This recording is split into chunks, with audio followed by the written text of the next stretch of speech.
அனைவருக்கும் அன்பு மிகுந்த வணக்கம்.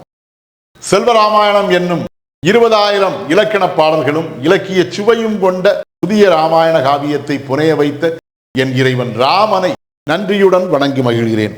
செல்வராமாயணம் பருவம் 3 அயோத்தி பருவம், காலம் 8 பரதன் காலம்.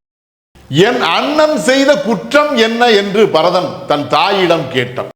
பாடல் எண் 830.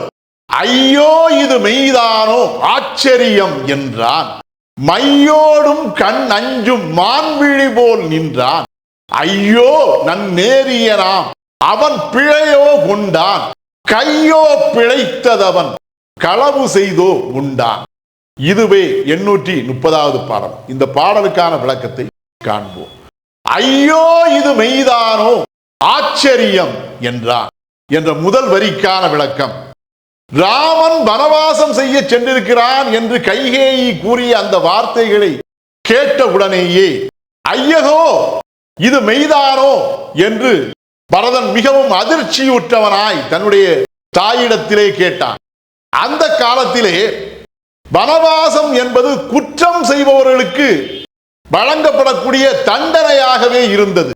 ஆதலால் ராமன் ஏதேனும் குற்றம் செய்து விட்டானோ என்ற எண்ணம் உள்ளத்திலே ஏற்பட பரதன் அவ்வாறு தன் தாயிடம் கேட்டான். மையோடும் கண்ணஞ்சும் மான்விழி போல் நின்றான். மை என்பது கருமையை குறிக்கிறது. மையோடும் கண் என்கிறது கண்களில் இருக்கக்கூடிய கருமை கொண்ட அந்த கருவிழிகளை குறிக்கிறது. அதாவது அச்சத்தின் காரணத்தால் மருண்ட பார்வையை வெளிப்படுத்தக்கூடிய மான்களின் அந்த மருண்ட விழிகள் அச்சத்தினால் அந்த விழிகளில் உள்ள கருவிழி என்கிற அந்த கருமை மறைந்து போய் ஒரு வெளிரிய பார்வையை, வெளிரிய தோற்றத்தை வெளிப்படுத்துவது போலவே பரதனும் தன்னுடைய தமையன் வனவாசம் சென்றிருக்கிறான் என்று அந்த தாய் கூறிய அந்த வார்த்தைகளை கேட்டவுடனேயே வெளிரி போனவனாய், அச்சம் கொண்டவனாய், மருண்ட மான்கள் வெளிப்படுத்தக்கூடிய அந்த வெளிரி போன பார்வையை வெளிப்படுத்தினான். ஐயோ நன் நேரியனாம் அவன் பிழையோ கொண்டான். ஐயகோ என் தாயே, என் தமையன் மிகவும் நேர்மையும் மிக்கவன் ஆயிற்றே. அத்தகைய நேர்மையாளன் தவறோ செய்துவிட்டான், குற்றமோ செய்துவிட்டான். கையோ பிழைத்ததவன் களவு செய்தோ உண்டான்.